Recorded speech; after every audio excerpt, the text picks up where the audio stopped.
know it. What's her biggest moment in the show? Yes. I don't know. Go and tell me. The one where they were talking about playing a charity game with Marlon Howard, and Roy Keane was like, "Oh," and she said, "Marlon Howard smashed." Oh. And Roy Keane said, "What was the score?" That is the only thing that she can ride upon and say, "Oh, I contributed to this show." The fact that you had a big black man having sex with all of you. That is it, though. She doesn't have any other thing to hang on to. Because recently they did like a season recap or something, and they brought it up again, and everybody was happy and laughing, and oh, these are the top viral moments from our show. Exactly. You are irrelevant. You don't even need to be there. That is the problem. So, someone like this now, and just as a way to move on from why women should not be in the game, is that Ian Wright, when a woman comes out like this, the person normally loses his job. Ask Richard Keys, ask Andy Gray. They had to go to Qatar, where they don't respect women as much, to have a job, right? So, what's her name? What's his name? Ian Wright. She apologizes, and she apologizes, and then Ian Wright. Let's see what Ian Wright actually says, because I saw this clip and I still haven't watched it till now. So let's see. Okay. I have, but let's see what you. Yeah, let me watch it for the first time. I've not seen it. I have to talk about this week and what's gone on. I don't want to endlessly be asked about it. I've got to say I'm very disappointed by what Eni has said. She knows how I've helped her, supported her publicly, and I know the previous conversations she's had with me and my management. So for me, I've seen the apology on social media, but I can't accept it. But I also want to move on from it. For anyone watching this, I really don't need any further social commentary directed at anyone on this. But the thing about where the women's game is that it can't be about individuals like me. It has to be about the collective. And because of the past, we know the men blocked the women's game for 50 years. Because of the past, and the game has serious systemic. I have to stop him. I know you're gonna. I have to stop it there because you're not gonna. But I have to stop him. Yeah. So you see the problem. He came out and said men were blocking women. Oh, men were actually blocking women for 50 years. How? Who came out and when women came out there, they wanted to play football, the men came out and beat them, chase them okoboko and say, "Go back to your husband. What are you doing here?" Did that happen in the history of England? That has never happened. But because he's in the game, he's in the Hollywood, he has to say that it happened. I've not even seen this video, but they have to falsify history. This communist manifesto, I don't get it. Yeah. Let me see if I can suffer through this, because he's already pissing me off.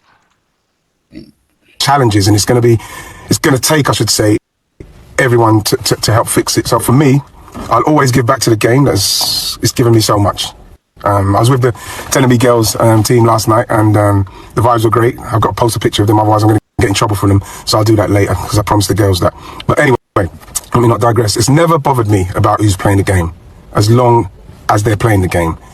If you know my story, you'll know how much football means to me. And when you think about it, we are the country that invented modern football. So we have a responsibility, a greater than most, to lead the way in women's football. We men, get the fuck, bro. Like I mentioned earlier, are the ones that banned football for 50 years.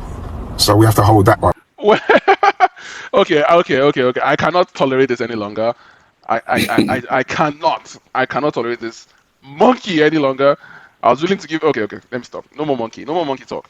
So he said men banned football for 50 years. For women, I think he's saying. What did you think? What did you think of? Oh, it's true. That's funny. Okay, what did you think of what he said? You know what he said. Yeah. I'm like I said, I'd seen that clip before anyway. I mean, what was the reaction? Is my question. To what he said. Yeah. Exactly. I'd seen the clip before, and again, this Hollywood, isn't it? Like, we know a lot of these things are scripted. You just need to know how to decipher information you want from a certain clip or whatever it is you're watching. And I just feel as though all that bit about, I mean, you took the words out of my mouth. There's no way in history where we saw anything where they said that women were going to play football, to then the men protested or you know what I mean? What did they actually do to prevent you guys from playing? How did they block them in the past? From what he was saying, I didn't get that. I didn't think that made any sense. Obviously, I mean, it doesn't make sense. So are we moving? No. I want us to just kind of raise something here. So he's not wrong, right? He's not wrong that there was a ban on women's football, right? This is what happened. So he says, let's look at it. Let's look at this paragraph here. Let's look at this first two paragraphs, right? So England, where football is, let's see, he called it the invention of football, right? So let's read this paragraph together. It says during the 1910s, women's football in the UK saw a significant surge in growth, which would continue past the end of the Great War and into the 1920s. During this period, women's matches often attracted thousands of spectators, with the top teams such as Dick Kerr Ladies FC, Dick, of course, women, attracted audiences in the tens of thousands. Many of these matches were played for charity, often raising thousands of pounds. However, the Football Association viewed the growth and success of women's football with distrust and increasingly saw it as a rival competitor to men's profits, particularly as the FA had announced a significant expansion of men's English Football League in 1920. As well, the FA had little control over the finances of women's matches and was opposed to the charity matches that had been played in support of workers taking strike actions, such as the Miners' Federation of Great Britain lockout. As a result, on 5th December 1921, the FA imposed a ban on women's football, stating that the game of football is quite unsuitable for females and should not be encouraged, and alleging that an excessive proportion of the receipts are absorbed in expenses and an inadequate percentage devoted to charitable objects.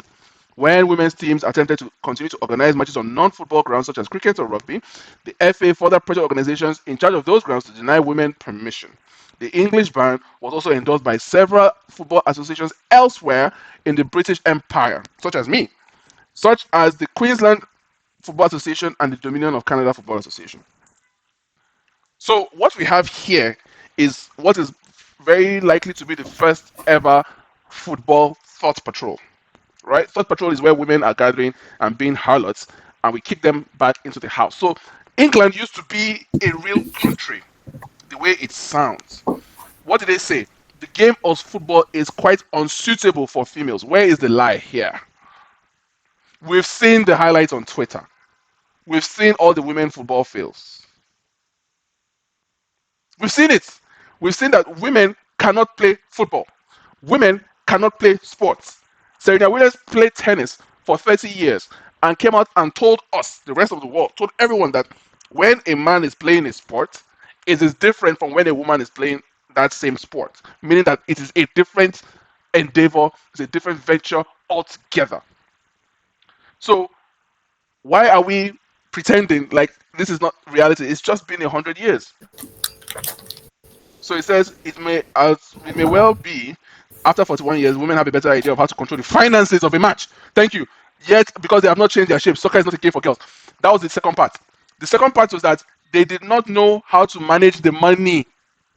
They don't make money. It goes to charitable objects. I submit to the House that women's football is a charitable object because it has never made money. It doesn't make money. That is why Ian Wright has to come out and be paying for people's medical bills. But I do need. What do you think, Don? I agree with most of what you said. Okay. Well, I agree with most of what you said. But I must say, obviously, they say you live and you learn, right? Yeah. And I didn't know that football was banned. I guess so. Let me just, for the records, not apologies, but yeah, I stand corrected, shall I say? Because Ian Wright, when he said, maybe that's what he was referring to, and that's a fair statement. If he said that maybe they blocked women football, maybe that's what he was referring to. So I didn't know that. So like I said, you learn every day, right?